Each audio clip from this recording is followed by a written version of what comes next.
নাম এই মুহূর্তে বাংলাদেশে 5 গাদ্দারের নাম। মির্জাফর নাম্বার 1 সাফিকুল আলম। এই সাফিকুল আলম বিটকয়েন, এই মুহূর্তে বিটকয়েন যার কাছে রয়েছে 93.06 93.04 অর্থাৎ টাকায় 1250 কোটি টাকা। সময় এসে গেছে দ্বিতীয় মির্জাফর, সেই মির্জাফর নাহিদ ইসলাম। কয়েনের সংখ্যা 204.64, 2500 কোটি টাকা। এই যে যে যে পরিমাণটা আমরা দেখতে পাচ্ছি স্বর্ণালী, এই টাকাটাই তার মানে নতুন বাংলাদেশের নতুন নৈরাজ্য সৃষ্টি করার জন্য ব্যবহার করা হবে।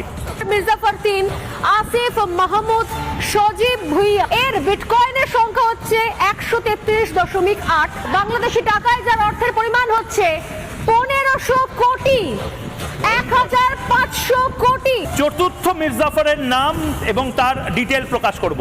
সাজ্জিদ আলম প্রায় 1000 কোটি টাকা তার অ্যাকাউন্টে ঢুকেছে বলে আন্তর্জাতিক সূত্র রিপাবলিক গ্লোবাল নেটওয়ার্কের যে সোর্স, সেই সোর্স বলছে। মির্জাফর নাম্বার 5 তালাত মাহমুদ রফি 11.09 বিটকয়েনের সে মালিক, অর্থাৎ টাকায় বাংলাদেশি মুদ্রায় যার সংখ্যা হচ্ছে 120 কোটি।